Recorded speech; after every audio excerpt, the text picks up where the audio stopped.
Hello YouTube, I'm back. I'm still here. Very sorry for the prolonged delay in the series here. I can't believe it's actually been a couple of years since I uploaded part 12. I'm really sorry, a few things got in the way. I've had my first child, I've moved house, changed jobs. So there was a lot of other priorities and things going on. But hey, I'm here now, no more excuses. Let's get back on with the series. There's been a lot of interest in the years since I've had these videos online. I can't believe how many subscribers that we've got. We're almost at 3,000 and thousands of views each month, which is incredible. So thank you to everybody that's been supporting the videos and for all of your comments. I definitely owe it to everybody to get this series finished off. So here we go, let's get on with it.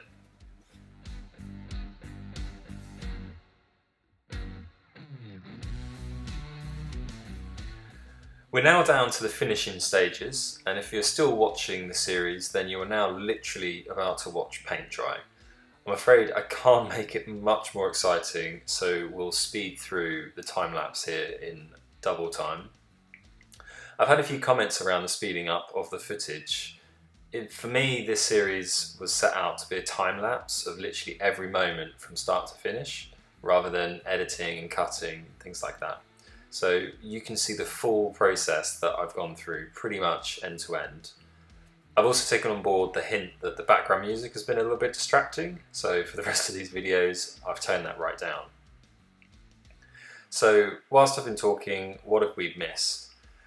Standard practice really for decorating fresh plasterboard. I've mixed up a mist coat of 50% water to 50% white matte emulsion, and I've gone over the whole of the inside. I've then done 2 coats of white on the ceiling, put some masking tape around because I'm not the best at cutting in, and then I've done 2 coats of blue on the walls.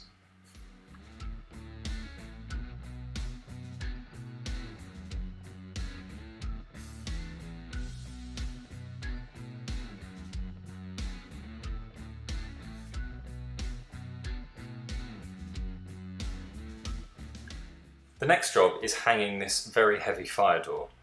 Now you'll see lots of clever jigs for routers to do this work, and you'll see lots of other videos of professionals using nice hand tools. Here you're seeing an amateur using some very blunt chisels, but we do get there in the end. You may notice here that I'm installing 3 hinges on the door. A lot of the time you'll probably find you've got 2 hinges in your interior doors at home, but when you've got a heavy door like this you really need 3 in order to take the weight of the door. Now I'm using a fire door for the acoustic properties that it's bringing. As the door is so dense, it's really good at absorbing the sound.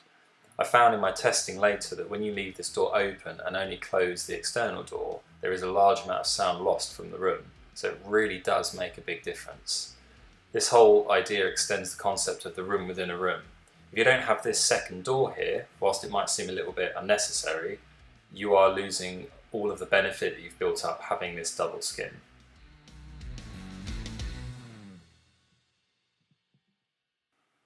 Here I'm now fitting the lock into the door itself. I start off by drilling a couple of big holes and then start chiseling around until I get the right fit for the chamber, and then also recessing the plate that surrounds the lock.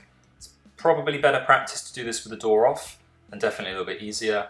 But as the door was quite heavy and it's been quite faffy to get it on and off, I just decided to do it with the door in situ.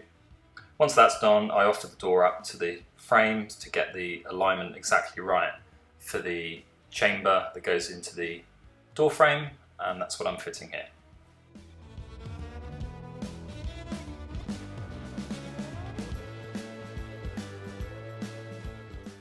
So that's the door hung, the room painted. In the next video, we'll be moving on to some internal woodwork for the final finish.